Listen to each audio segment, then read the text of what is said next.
ChatGPT has been out for more than a year and has become the centerpiece of intense discussion and debate about AI. Christian Hubicki is a renowned robotics research scientist and assistant professor of mechanical engineering at Florida State University. In 2023, he was a guest on Software Engineering Daily, where he discussed ChatGPT and its implications with Sean Falconer. Christian now joins Sean again to check in about the state of AI and its future directions. This episode of Software Engineering Daily is hosted by Sean Falconer. Check the show notes for more information on Sean's work and where to find him.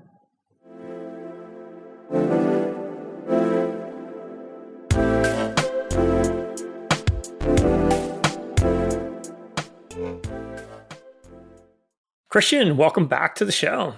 It's great to be back, Sean. Good to see you again. Yeah, you too. How have you been? It's been probably about a year and a half, I think. Yeah, a year and 4 months-ish since a little less than that, since we last talked. No, things are great. AI has taken over. I'm serving my overlord. I don't know what your particular fiefdom, how that's going, but things are going well here. Yeah. Well, actually, I was thinking, because I listened back to, our prior chat where it was, I think, February of last year, we talked about ChatGPT, GPT, sort of general thoughts on generative AI. And I was thinking that, luckily nothing has changed in the last year in AI, and we can just, essentially just chit chat about other things like, why aren't you on season 3 of The Traders, these types of things, and skip the whole AI conversation. Yeah, exactly. I mean, and of course, in all seriousness, man, it is a whirlwind to keep up with. I feel like every day there's a new buzzword I have to be at least somewhat aware of in order to have conversations on these topics. It's been a busy year and a half. Thankfully, now I am now a tenured professor, so that means I can spend all my time just keeping up with the lingo of the day. Yeah, absolutely. Now you have a lot more time for these types of conversations.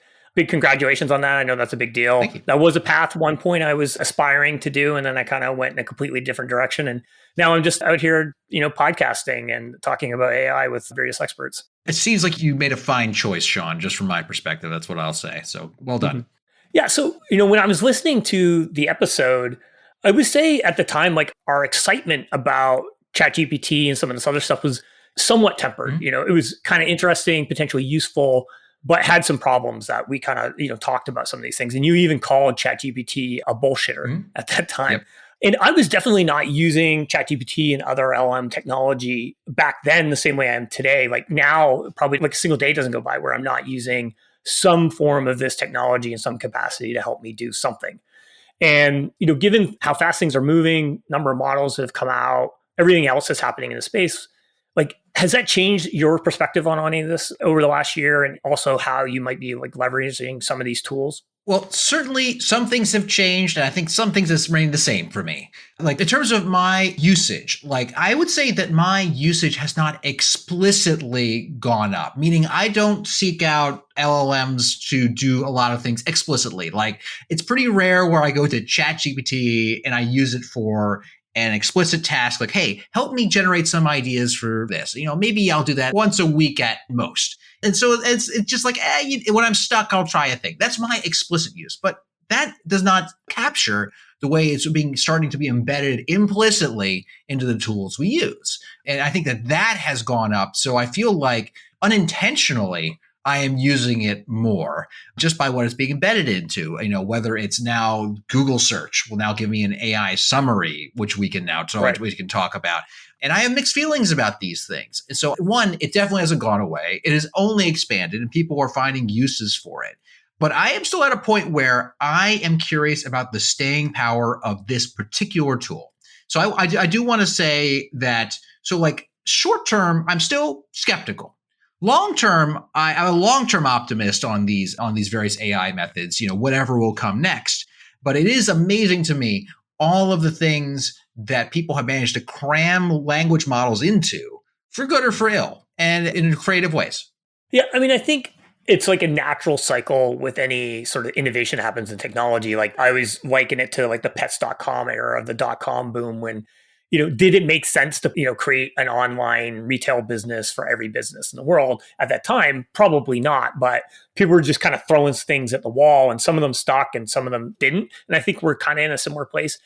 I brought this up on a couple of shows previously when I've talked to people who are working in the world of LLMs and a big question around like, does it make sense to essentially stuff a copilot into every single surface? And there's a lot of advantages when it comes to user experience to having like a more guided experience versus like not every interaction should necessarily just be a free form text box, because if I don't know what to ask, it's not very helpful, because I've essentially have this like barrier to entry now where I have too many options to do anything. And I think my big concern is like, are we going too much in that direction? I can only imagine we're going a little too far in this direction, specifically in this particular use of prompts as our interface to things. I mean, it makes sense. It's like, this is an exciting thing that has now been embedded in internet culture, and people are running to it. Like, what can I use this for? And in a way, and it's not a great analogy, but it feels somewhat a little bit like blockchain to me. People are like, oh my goodness, blockchain. It's like everywhere. Like Bitcoin's worth a lot of money. What can I put blockchain into? And it might make some modicum of sense in a lot of different applications, but how many of them actually stick around? And it's only natural people will overshoot. I'm not mad at that. I think that people, and we can talk, and for those who don't know, hello, I do robotics. And we'll get to the point where I imagine we'll talk about the impact on robotics, which has been interesting. I think there have been some interesting innovations by using these various transformer models in robotics. However, I think that, so I don't mind people trying to interface like this to different things. It's what are people, again, relying upon language models to do? And this was extremely relevant when Google recently rolled out their AI summaries on their searches. That was a big to-do, that it was giving out unreliable results. So I think that overshooting the market, look, I'm not a market guy. I'm not going to pretend, I don't have a stock portfolio. I put things in a savings account. I'm a dinosaur like that. So don't ask me for those kinds of questions, audience. But so I can't comment on the business side of what makes sense. But it feels like they would certainly overshoot in that direction. That's not too bad. It's when you compromise important reliability of services that we had, that I think that's when it's negative. And we got to be careful about that. Yeah, absolutely. I mean, I think the other analogy besides the blockchain one, I think, is, when like Facebook and these other social networks were blowing up, and then suddenly every application needed some sort of social component to it, whether it made sense or not. There's some kind of like button comment thing on every single surface.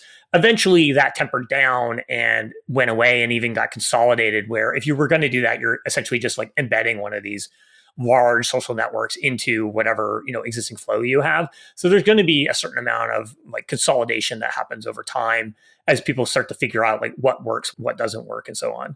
Yeah, and I think that from our podcast, which I went back and re-listened to, I think that some things hold up pretty well, in the sense that the things that it really could be good for application are things where the cost of failure is low and there's a lot of time saved via a speed up. And I think that to some degree, like if you have like a customer service sort of situation, and it's not a high, like you're just asking, what's the status of my order return on my non-critical product, not medication, like so you interface with a chat bot for that. I mean, it is literally was developed as a chat bot. And I think that makes a lot of sense. And I think that, however, as we start to integrate more important things in our lives, is this thing going to touch our bank accounts? Is this thing going to, manage my medications for like my schedule? Don't forget to take this medication at 8 p.m. Those are the things that we have to be careful about.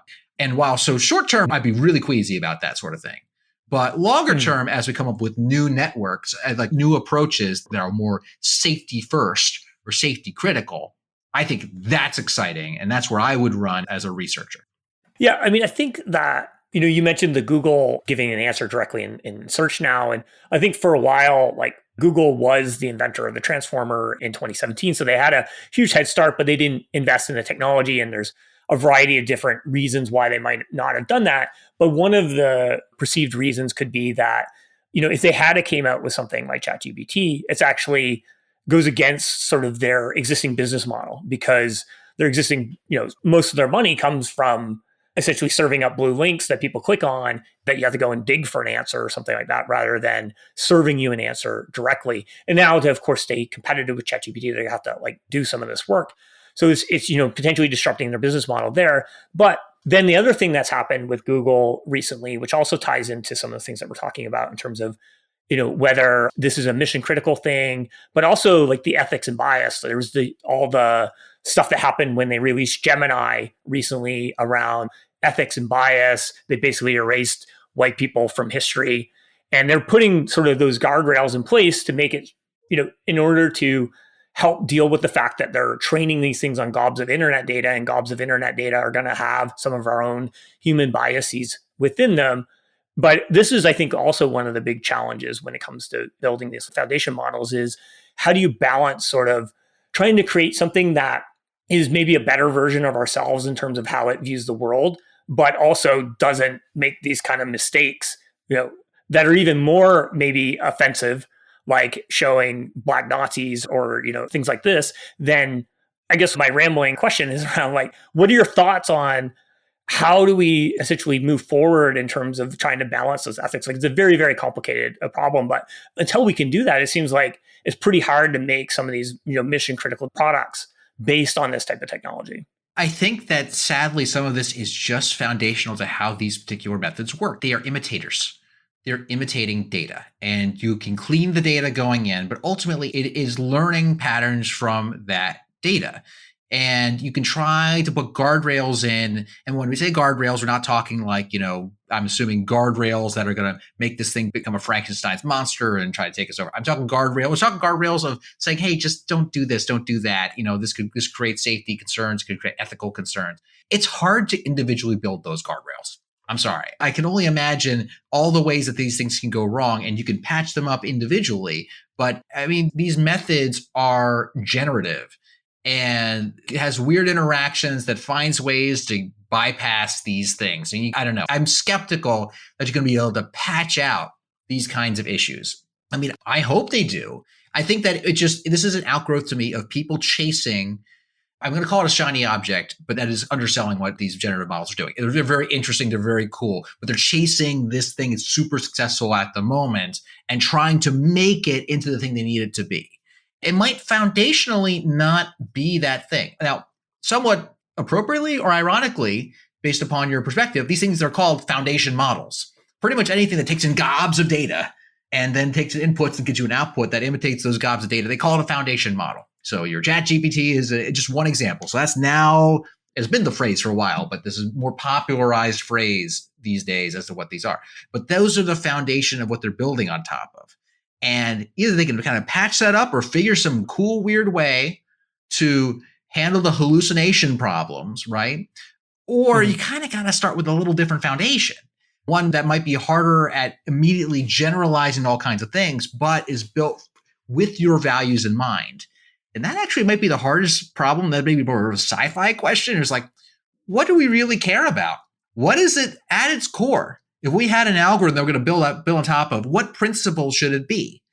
And right now, the principle is predicting an output that is basically imitating a bunch of input-output relationships. There's stuff on top of that that's supposed to make it safer, and it definitely does make it safer. But what is that thing? And that's a bigger question. I'm rambling now, Sean. Yeah. Well, I think that's one of the concerns and also criticisms of sort of big tech owning these models and making decisions about, what is the ethics or the biases of those models, because they represent a small part of the population. And it might not necessarily be politically aligned with the majority of people in the United States or, beyond the United States to the entire world. Like, how do you essentially make those decisions about something that potentially could be used by anybody in the world? Like, there's things that are going to seem like in isolation, maybe a good decision that could end up being like wildly offensive to someone else from, a different background.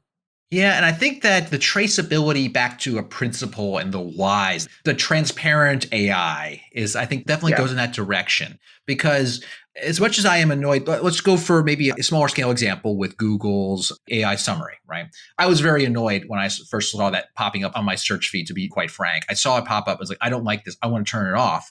And I couldn't turn it off. There is no way to turn it off without completely kind of bypassing the search entirely. There are weird key phrases you can use to get around it. But I was annoyed that it was serving it to me and realized it's serving it to everyone.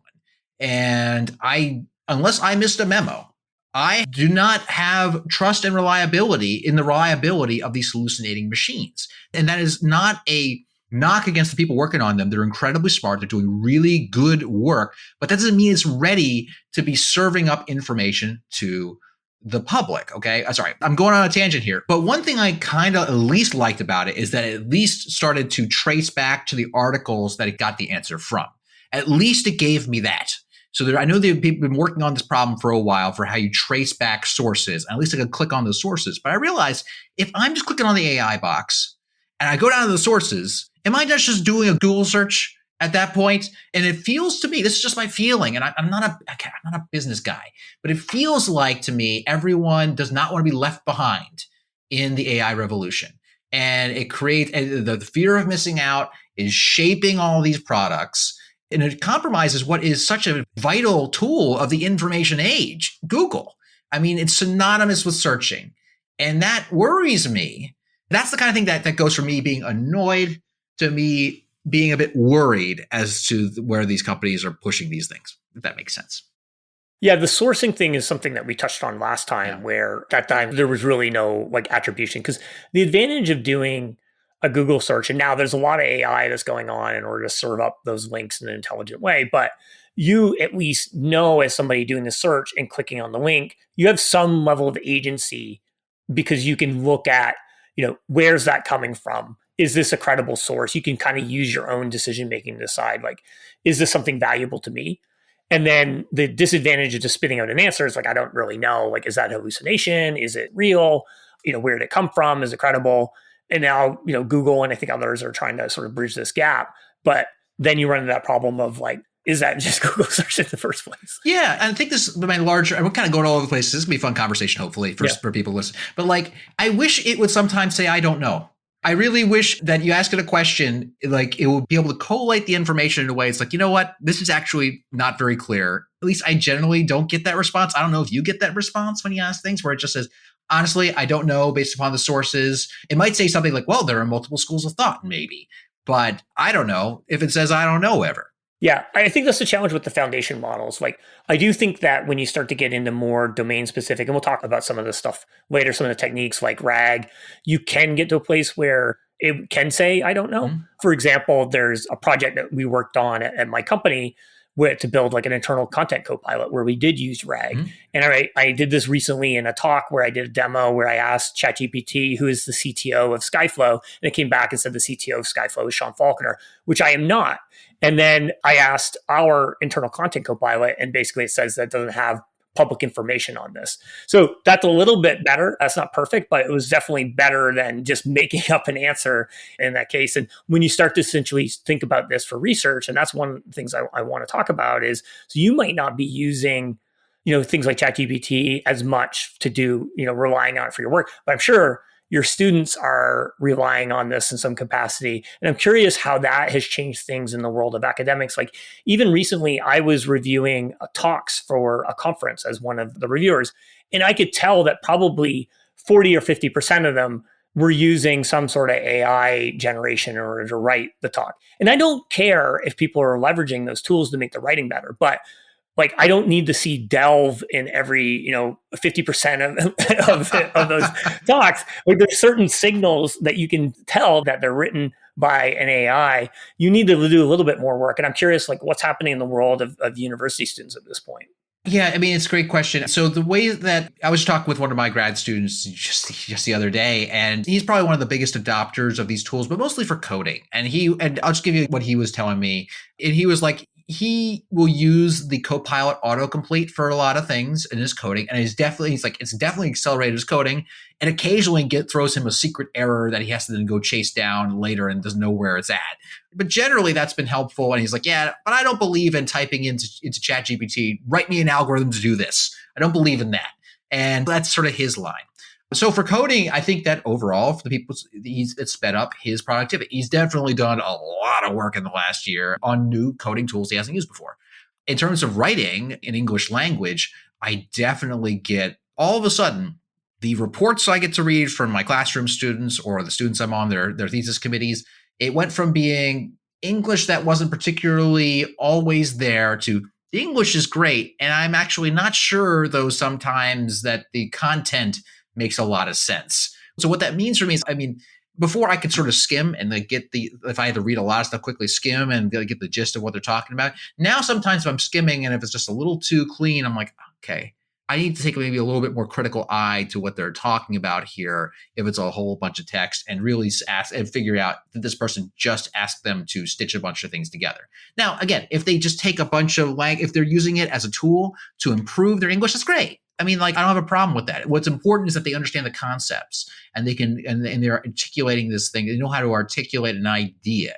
Is when they're generating entire content and the concepts are being completely generated by this thing that they don't understand. That's where a problem arises for me. And how do you determine that? I mean, with the thesis, it's going to end up being a thesis defense where you can kind of suss that stuff out. But if this is like an undergrad class and someone's turning in a report, you might not really be able to do that unless you devise new ways of essentially evaluating students. And basically the short answer is I really can't in terms of what the report has been generated. So it actually forces me to make sure I'm evaluating the technical content. Like, okay, is this equation right? Because at least I have the benefit of teaching a very quantitative course. I can look at the equations, like, does that make sense? Does that not make sense? And at least I don't get the impression that they use it to generate the entire research paper whole cloth, including the equations, at least so far. I mean, anyone could be fooled. But from what I can tell is that you can definitely see characteristic mistakes of a student in those equations that are not consistent with the characteristic mistakes of maybe an algorithm generating those equations. Mm-hmm. So basically say, okay, you did this approach, you made this assumption. Does that assumption make sense? So I'm checking the content. So maybe that's actually where the grading should be. So in a way, I'm not terribly bothered. And if they really need to learn how to write and they're not learning how to write, I guess in a way they're cheating themselves, but I don't have a way to say, you wrote this with ChatGPT. I would not dare to use some of these checkers online. I don't think they're reliable either to accuse a student of cheating based upon doing that. So instead, I just focus on the technical content. That's what I do. Yeah, that makes sense. I mean, maybe I'd be curious to see what the people who are, teaching English literature or something like that, or, writing classes and stuff like that, how they're navigating all this sort of stuff and figuring out, like, how do we tell whether someone actually, what this is? And I think that also sort of, over time is going to blur the lines too between what did I generate versus if I do the work to essentially make an AI do the thing that is, like, let's say it's actually good, then am I the creator or is the AI the creator? And we've seen some of that stuff in the world of art, even where people have won various art competitions and they're like, well, I spent, I don't know, multiple months, multiple hours, like prompting DALL-E or whatever to get the right artistic image that I want. So I put in work, but that's a different type of work than, I painted this or I drew this or whatever. And I think that's a big area that is also really hard for people to navigate, and everything's kind of moving so fast. It's going to take a long time for us to kind of figure this stuff out. I think so. But I also think that in that case, and I'm not an expert on the AI art of competition sort of thing, but to me, you make a new category. It's another medium. In a way, the AI in itself, the model is a new medium. You just you wouldn't put a sculpture competition against a painting. Like you wouldn't put a painting or sculpture competition. You say, oh, as long as you're honest as to what's being generated, yeah, I can't say that that's not going to be art. Just because there are definitely things that I would not consider art that come out of the stable diffusion algorithms, but you could be an artist that uses them. I don't doubt that.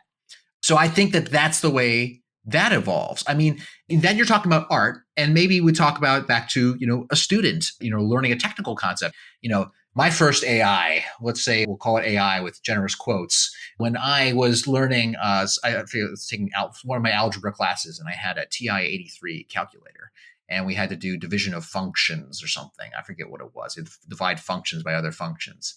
And I said, you know what I'm going to do? I'm going to create a calculator program. I wrote it that I can put in a function divided by another function, and it will actually show me all the steps to do it by hand so that I can just write it out, and the way I think I showed it to someone is like, Christian, that's cheating. I'm like, what are you talking about? I had to understand functions so well so that in order to code this thing for myself to do it faster.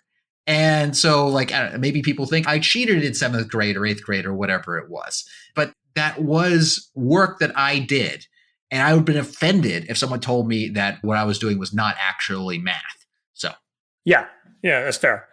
One of the other things I wanted to touch on before getting into some of the technical stuff was around sort of like jobs and some of your perspective on that. So, a lot of the things we're talking about are these AIs, ready essentially for sort of mission critical stuff? And I was listening to an interview that Mark Andreessen from Andreessen Horowitz had done recently. And one of the questions that they asked was like, what is his sort of prediction for how AI is going to change the world in the next, 5 years or so? And one of the things, and basically what he said was he felt like it was going to democratize access to certain types of specialists. So essentially, like suddenly everyone is going to be able to have access to, a really great doctor, or at least like a consultation of a doctor, a lawyer, a tutor, which is currently something that maybe only really wealthy people can have easy access to. And, I think outside of, what he said, if you look at sort of sci-fi, a lot of times when we think about AI and the replacement of jobs, it's a lot of times kind of more on the blue collar side of like, hey, automatic car repairs or whatever, like flying robots and stuff. And given that you're in robotics, and also you have, some thoughts on this in terms of like the limitations of AI, like what are your thoughts in the sort of the near future? Is there a danger, or not a danger, but do you think that it's really going to be these sort of consultations of like a doctor, a lawyer, or do you think there's going to be somewhere else that we're feeling the sort of near-term impact to jobs? I don't buy that it would be an immediately good idea to replace high-skilled labor like a doctor with one of these things, specifically because there's a lot of context that goes into what a doctor does. Like there's a reason, or a psychologist, let's say, there's a reason a psychologist isn't supposed to diagnose someone without meeting them and actually like consulting with them, and it also comes from a lot of experience that is not data that's directly available to the algorithm, that there is a level of the expertise that's beyond, I think, just a bunch of training data. Now, call me a Luddite. I'm not saying that's impossible to do, but I think what it requires is some kind of embodied data gathering. I mean, we talk about embodied AI is sort of the buzzword for like kind of robotics these days, but it requires some embodied data gathering for the real world. The kind of near-term stuff is really, again, if you need fast, low quality, or it doesn't necessarily need to be high quality content to be created, that's where this shines. And I mean, I don't like being a Debbie Downer. This is the first thing that comes to mind are scams.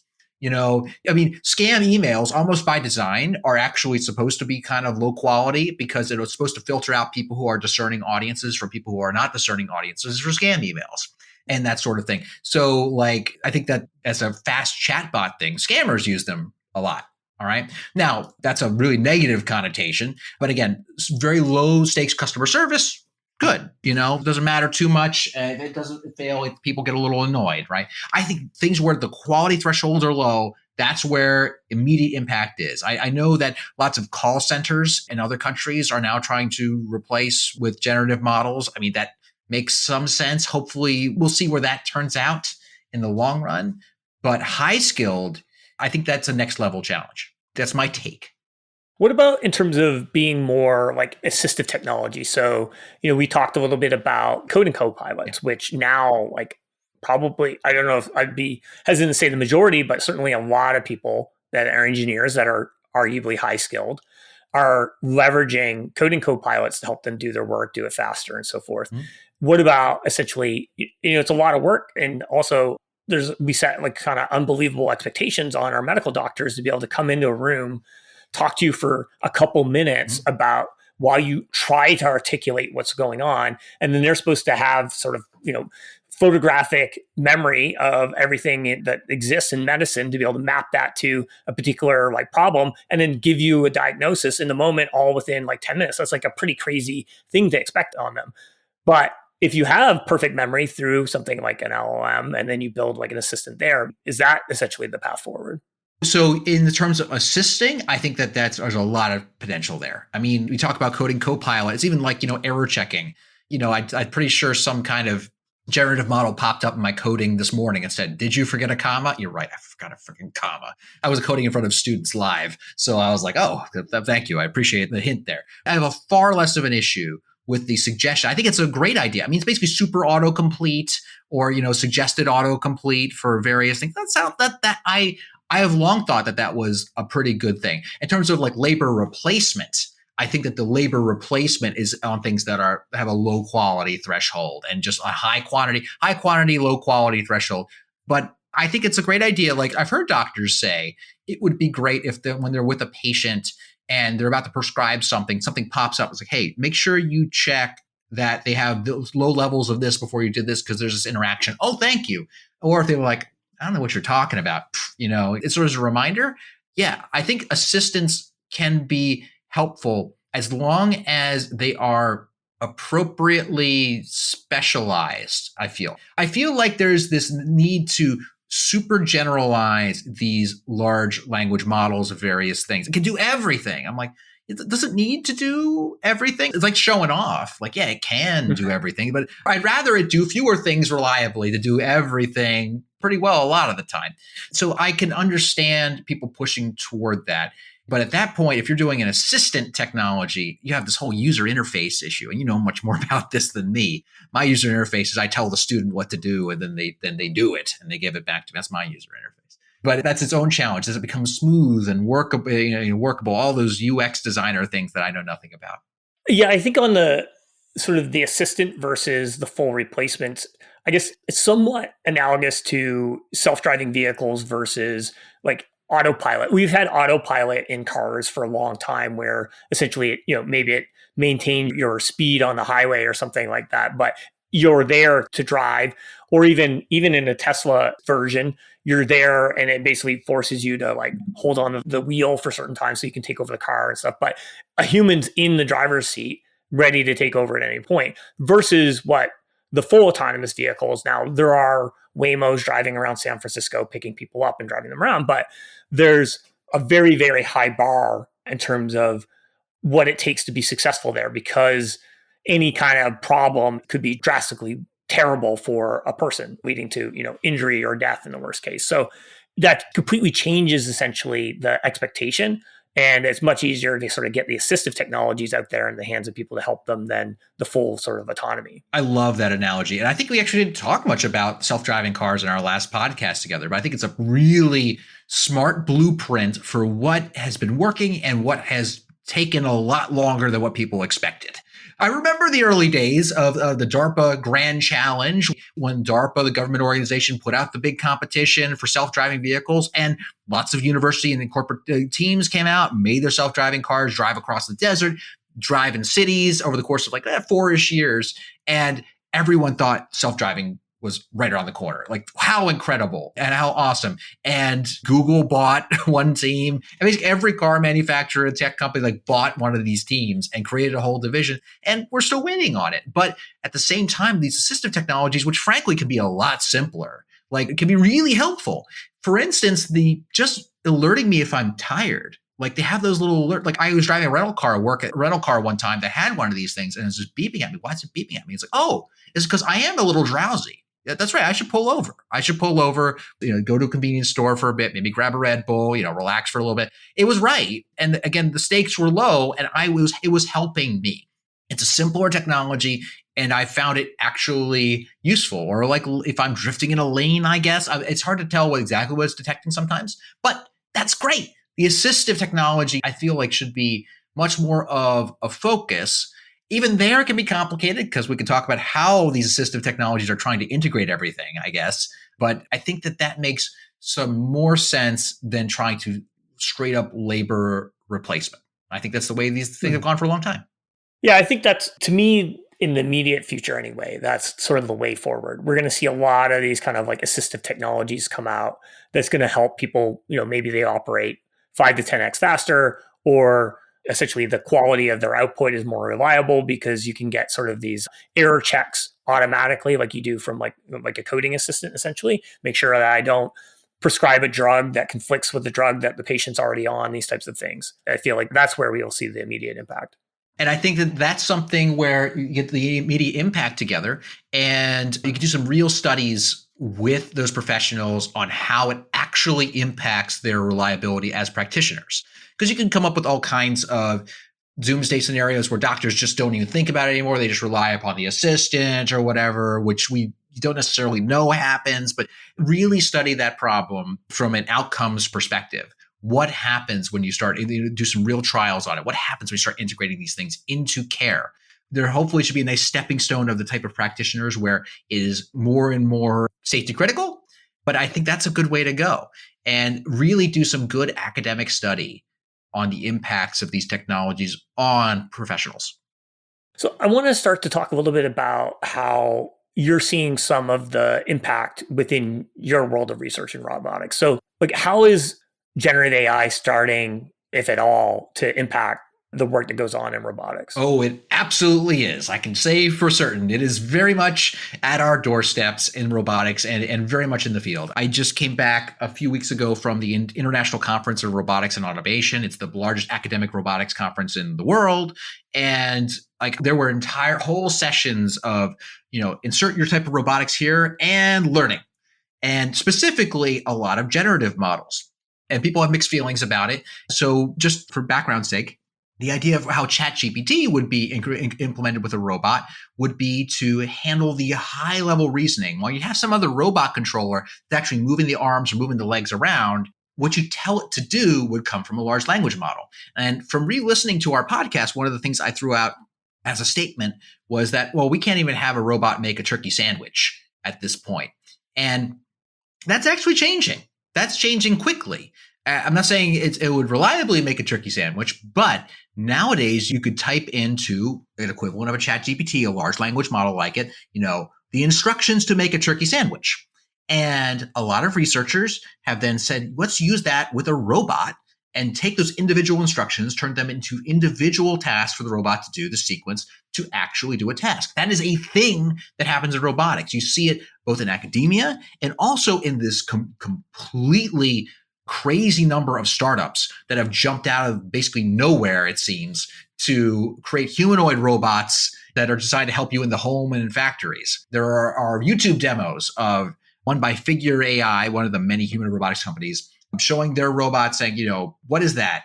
That's a rack of dishes. Well, please put the dish where it belongs. And it picks up the dish and it does those. It's using a large language model to reason about those tasks. And there are a whole slate of papers at ICRA. I see the conference I was at, which were some people said it's ChatGPT on a quadruped robot, a robot dog. It's just like jump to the right, okay, and it jumps to the right.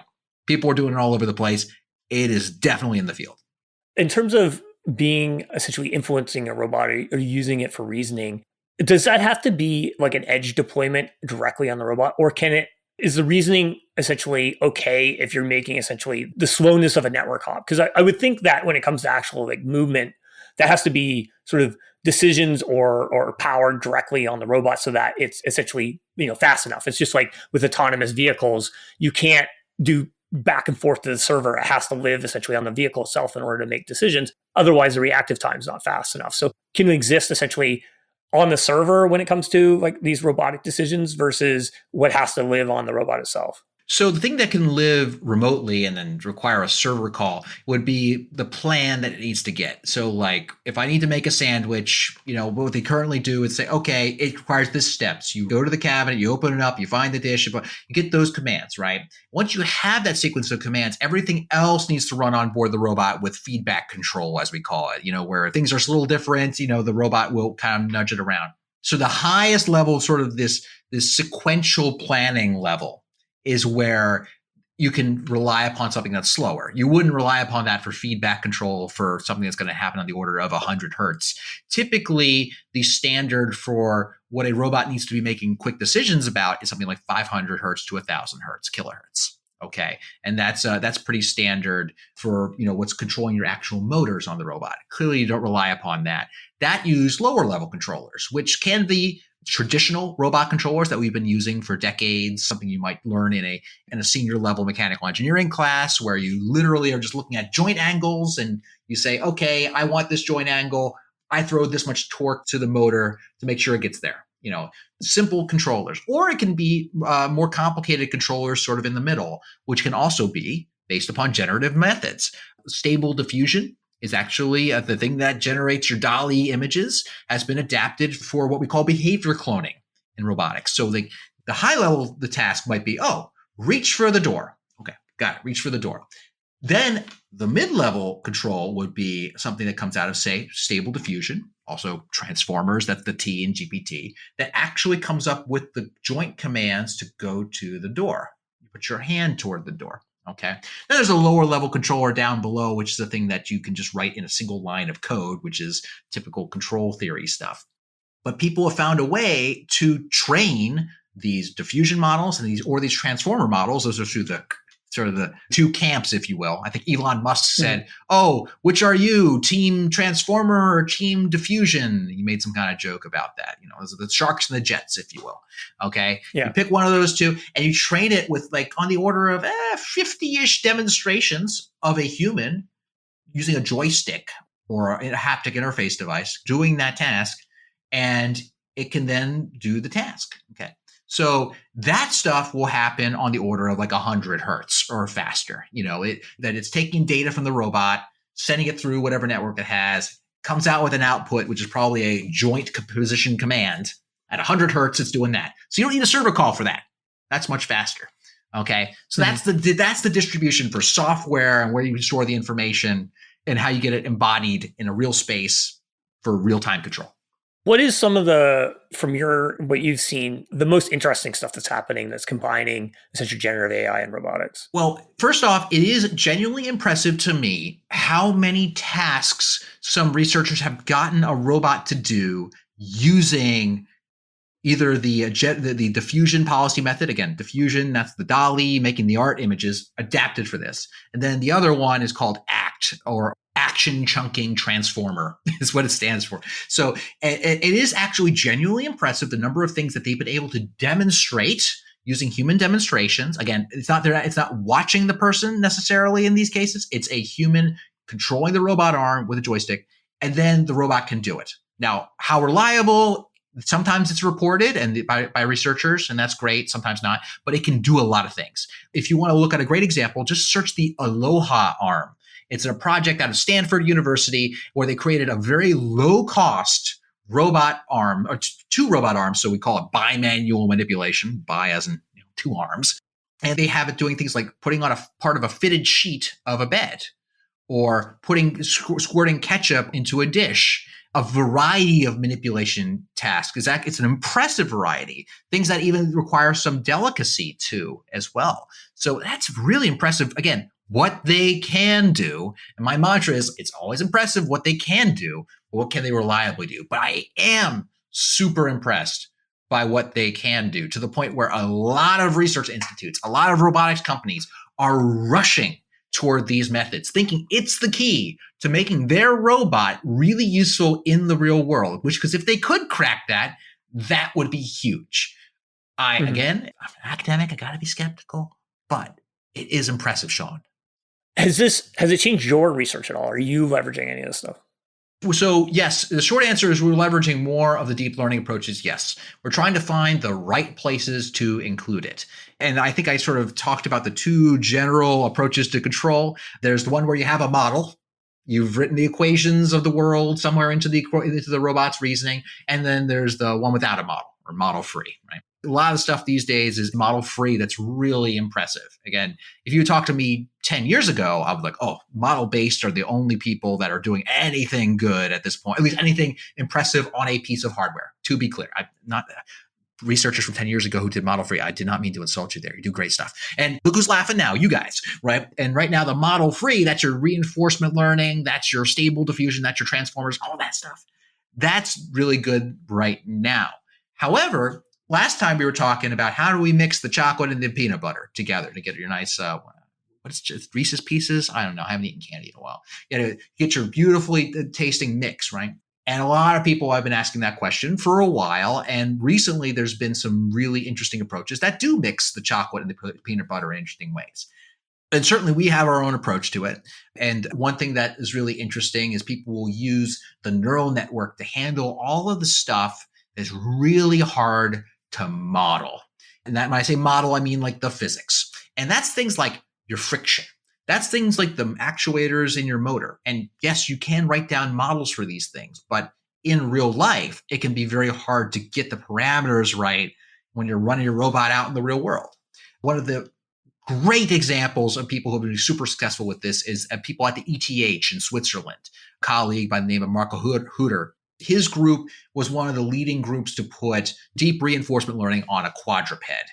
And they're still just doing fantastic work. And the thing that quadruped was able to do with these model-free deep reinforcement learning methods that model-based wasn't, is they're able to handle lots of different contacts with the ground. It can kind of clamber around on obstacles, to clamber over things. You give it a weird push, it will come up with, have some weird strategy to put its leg down in the right places. That's impressive. And that was something that was very hard for us on the model-based side to replicate, because we had to basically have a model for how things make and break contact. And that's actually not that easy in robotics to write down. So people like our group are looking for ways to mix deep reinforcement learning where it makes sense in methods like that, but also leverage things where if you have a model, that's really handy. When you have a model, you have a physical understanding of the world, you can make predictions as to what's going to happen. When you can make predictions, you can come up with good plans for what to do. If I had no idea what tomorrow would bring, Sean, then it would be very hard to plan for tomorrow. So having a model for what will happen tomorrow is useful. The sun will likely come up, hopefully. And I can hopefully plan upon that, right? And so finding ways to plan ahead when your what your controller would call your policy is this deep reinforcement learning thing that's kind of crazy and weird, from a mathematics perspective. How do you use that and use that to plan into the future? That's a tricky problem. Recent papers this year have just come out that come up with new ways to do that. So that's a long way to say, yes, Sean, we're looking into this, but certainly we are far from the only ones, but is still quite a spectrum. But one thing has definitely changed. There's so much more bleed over now than there was when we talked a year and a half ago on the field, at least in my specific subfield of robotics of leg and locomotion. And I'm curious, beyond just sort of the general space of transformers or even sort of, the Dolly diffusion model type of stuff, there's a lot of stuff that's happening in the world that I know of outside of robotics to help build these like AI powered applications. There's, things like retrieval augmented generation. There's all this growth in vector databases, long context windows, fine tuning stuff. So I'm curious, out of those things, like how much of those are also touching the world of robotics? Is there applications for some of those types of techniques there as well? So in terms of where these things are showing up in robotics yet, like I can't say I've seen a paper that's done this. So that doesn't say it doesn't exist, but the ideas are really, there's a lot of parallels to this RAG approach, right? That's the thing. The thing about this retrieval augmented methods is that it's checking a source. It's going back and it's looking back to verify something. And verification is an entire field of robotics that predates, any of this AI stuff. It's an important tool for showing that I can guarantee my robot will work. Guarantee subject to our model assumptions, performance not guaranteed. But from a mathematical standpoint, try to guarantee that it's going to work.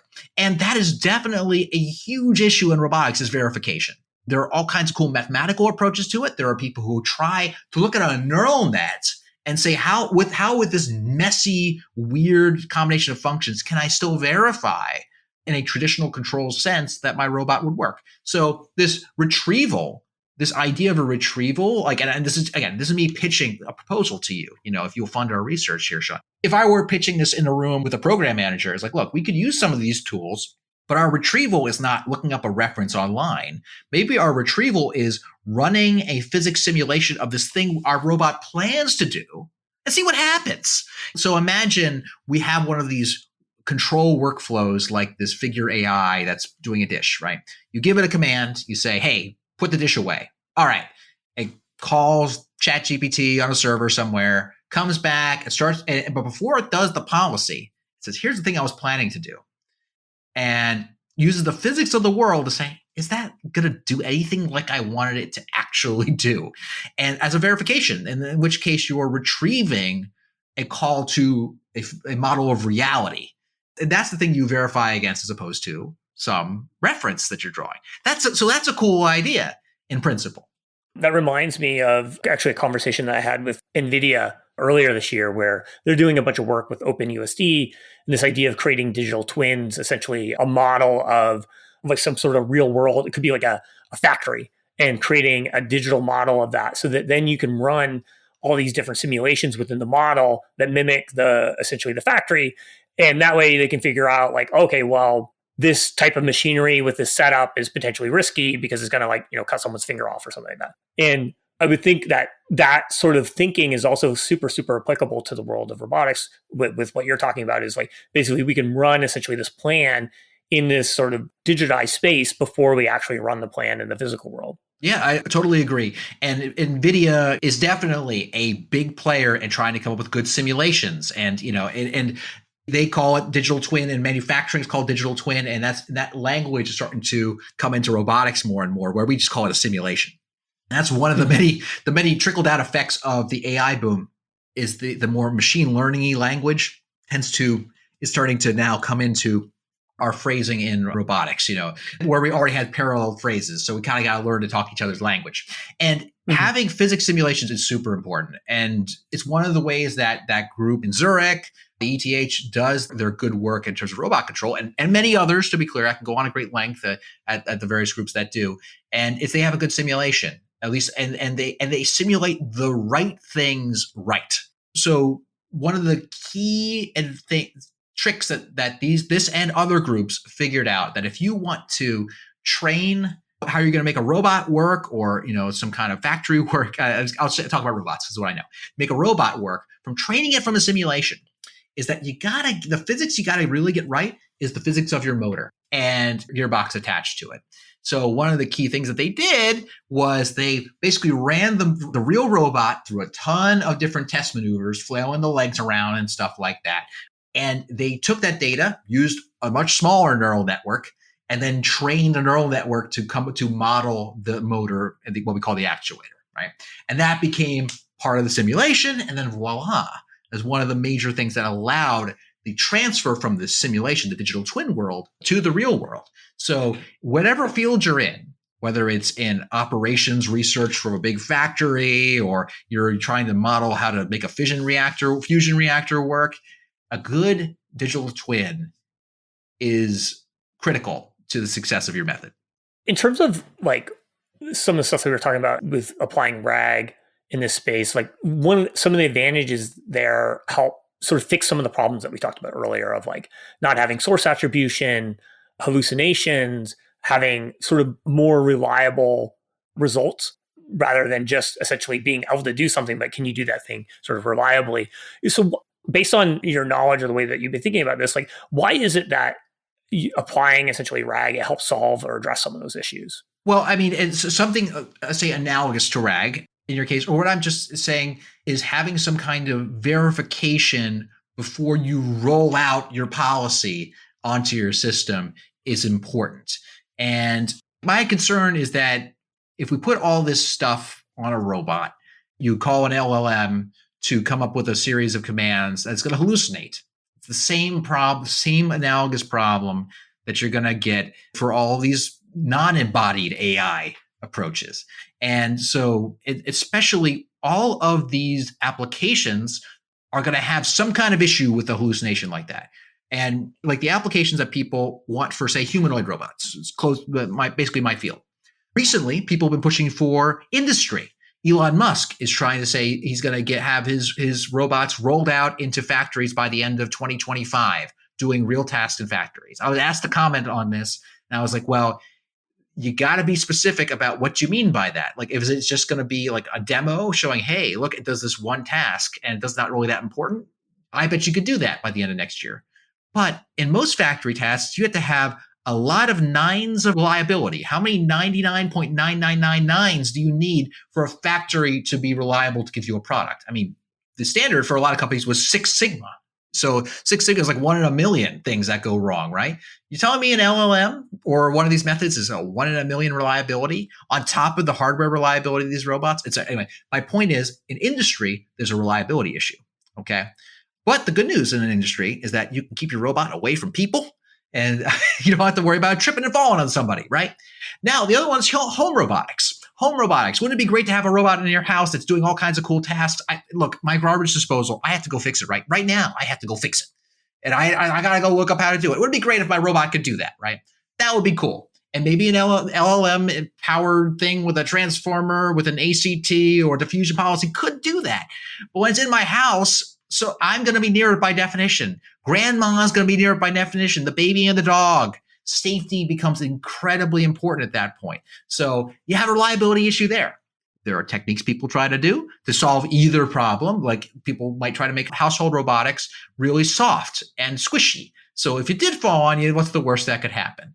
All right. None of these solutions are super compelling as of yet for what I wanted to do. I forgot what your original question was, but it had something to do with, the verification, the role of verification. Both points, things have reliability issues that are critical, and verification, it could be a step to solving that problem.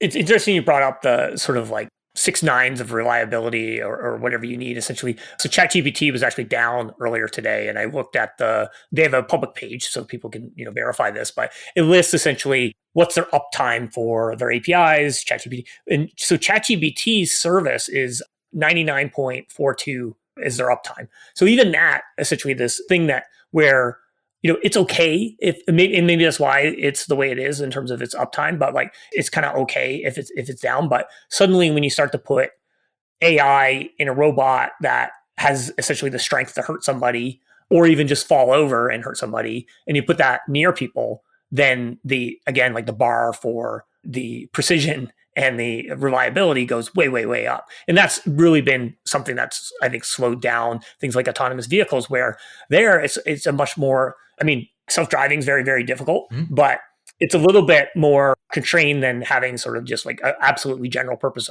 robot in my home where I can tell it to perform any type of task. The self-driving car analogy has always been my go-to for when people ask me, are robots going to be in our homes in like X number of years? Like, well, we've been trying to get robots on the road for decades now, and there are at least rules of the road, at least in theory. What are the rules of getting around your house? And part of the challenge is that robots now need to learn to play by our rules, which is so different than so many other technologies that we've had to develop over generations now. We created computers. We realized these are really great tools, and we trained a generation how to use them. We all learn how to type. We all know how to interface with them. And then over time, we figured out how to make user interfaces that work better with people to streamline the process. Now they literally live in our world. That is a challenge. And I think that we would be foolish to expect it to be solved quickly. As optimistic as we can try to be, I think we need to be clear-eyed about the complexities of real life. Do you think that if a faster path, obviously this would be a faster path, but like a more reasonable path would be if I just want to create the robot that can essentially fix my garbage disposal. And that's the only thing it can do. Now we can argue whether you really want to put money into that or not, but like if that's the only thing that it can do, that's a much easier problem to solve than having this, sort of general purpose robot. And that robot that fixes your garbage disposal could still potentially make use of, some of these leap forwards in AI technology around deep learning and transformers and stuff. And maybe that leads to a better garbage disposal fixing robot than what is, previously possible. What you're asking for is the killer app in a way. Like, what is the killer app of a application that people are going to be like, yes, things are way easier with this robot than they were before? Because certainly robots have a place in our industry.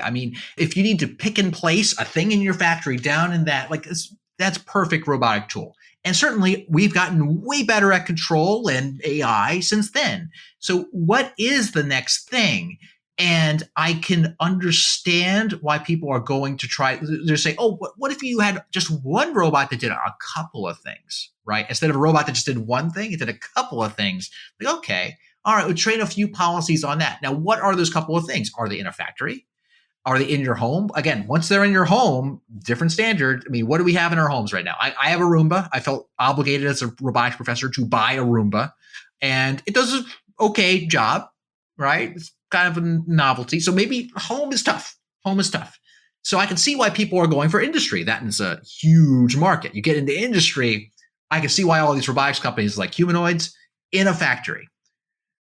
But then you're like, why does it need to walk? These factories are pretty flat. Can it roll around? And you can have what I'm reasoning through with you right now, Sean, is all the conversations that we have about what's the killer app for robots. And it's like, well, does it need to walk around? Well, maybe not. Well, maybe it could roll around. So maybe then it has arms. So maybe it gets us closer to this idea of these two arms on wheels rolling around, doing a couple things around factories, maybe doing less specific repetitive tasks, something with a little bit more reliability. here's an idea. We're spitballing ideas here, Sean. We're doing it. Okay. Startup right here. Run to the patent office. All right. So when you have a factory full of all kinds of stuff spilling around, maybe some things fall off the assembly line. Maybe a robot that goes over, is able to pick up the thing and put it back on the assembly line. So, it can roll around and gets it, maybe that's a little bit of loss prevention that's worth the time.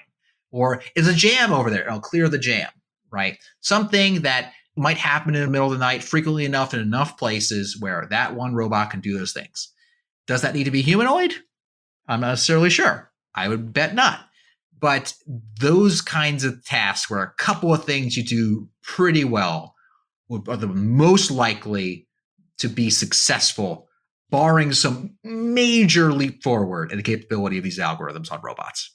Yeah, or I guess another place is where the sort of human equivalent is not that capable, essentially, or it's too dangerous for a person to do it. Obviously, it'd be better to have a robot. Probably the bar for success to have a robot explore Mars is less than have a human explore Mars, similar to exploring a volcano. But I wonder if even certain types of rescue, like human rescue, where the risk to the person trying to do the rescue is too high to justify the rescue attempt, but then you could have essentially like a robot attempt that. But of course, there is challenges there as well, because it kind of gets back to some of the challenges, the political challenges around autonomous vehicles, I guess, as well. Well, sure. I mean, if you had talked to any legged robotics researcher, I think prior to 2019, they would probably give it an answer like that. Well, what's the use for a legged robot? Well, search and rescue, exploring areas that are too dangerous for us right now. The DARPA Robotics Challenge, which ran in 2013, 2014, 2015, technically started 2012-ish. The challenge was to make a robot that would go into a simulated nuclear power plant disaster and shut off the valve. That's what it was about.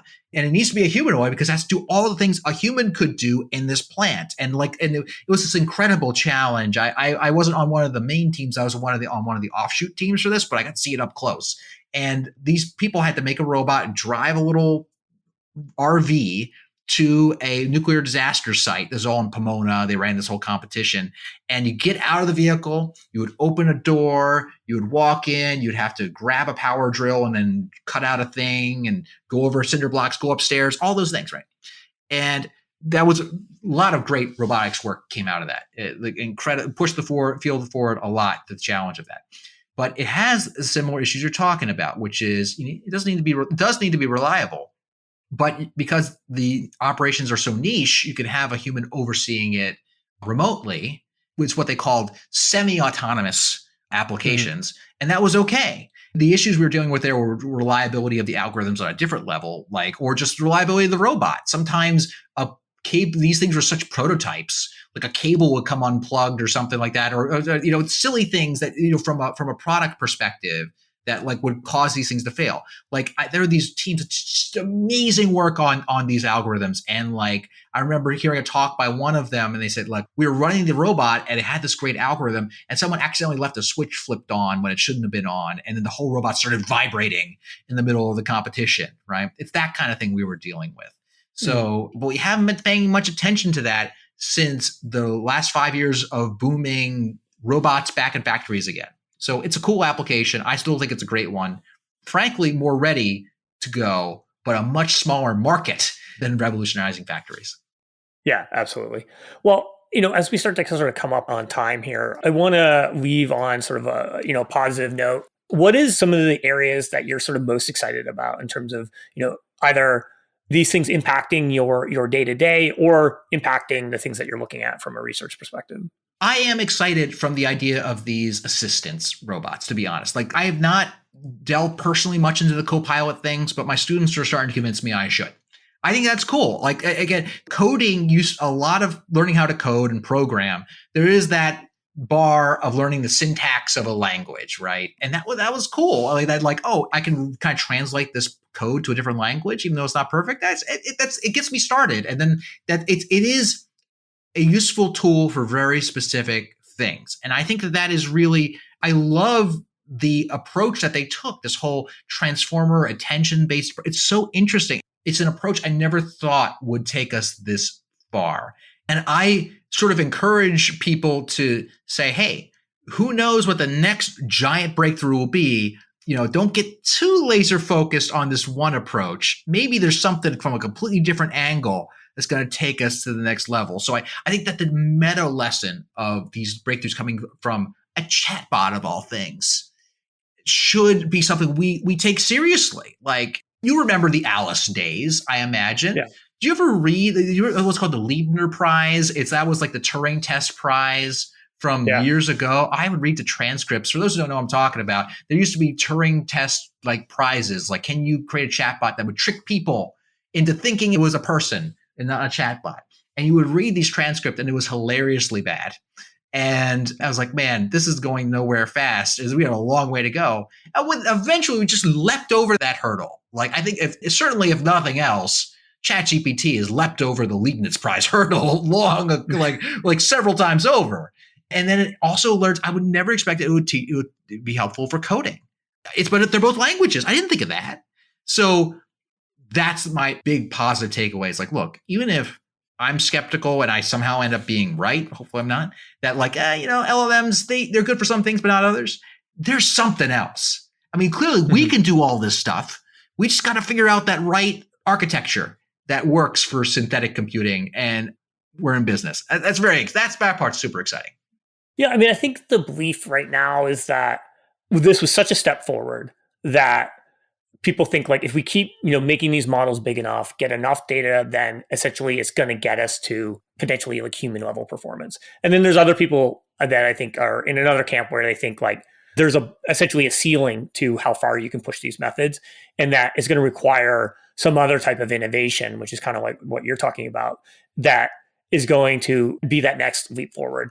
And I'm really blown away by what people have come out with in the last year as well. And I have found a lot of use. Originally, I was pretty resistant to the idea of a coding copilot. I'm like, hey, I've been coding for, since I was a kid. I don't need a machine telling me what to code. But it's incredibly useful, especially where I don't do as much coding day to day now, and some of my skills have slipped. So having that sort of reference there does allow me to move much faster. So I think at the very least, they're incredibly useful, even if there is a sort of limit or bar to them becoming, these kind of like replacements for certain jobs, or, in the robotic sense, coming in and being able to be my like personal assistant or to clean my house and do all these other things. Like, we'll probably get there in some capacity with something, but it's going to, I think, take much longer than some people are predicting today. I understand why everyone's rushing toward this thing. It's very exciting. And I think if I were to underscore this whole lesson here, I mean, this whole thing all sounds very sci-fi. But at the same time, I can't think of sci-fi that was written the way that's like ChatGPT, where like the way that people write artificial intelligence in these novels, it's like, oh, all of a sudden this rogue program comes to life and takes over. Not people were making a chatbot and it kind of sounds eerily like a person, but it's actually kind of dumb. They're making it incrementally smarter. The arc of the way this is all happening as of right now doesn't resemble what we had imagined these things going about. And so I think people need to be really open-minded for the ways that this thing can go around, because it certainly exceeds the limits of how our imaginations predict things will go. Yeah, absolutely. As we wrap up here, first, Christian, thanks so much for coming back. And then last thing, how can people follow you? How can they find out about some of your research? You can follow me on website formerly known as Twitter at Hubicki, Chubicki, where I occasionally talk about robotics, occasionally AI, but robotics is really my wheelhouse. So if you want to see me very upset at people making fake robot videos and passing them off as real, you'll find me there. You can find my website, christianhubicki.com. You can get in touch with me there. You search me on Google Scholar and see what our lab is up to, or optimalroboticslab.com, which is the name of my laboratory here in Tallahassee.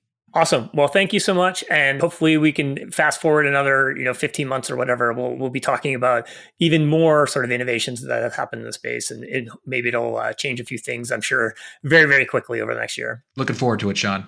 Cheers.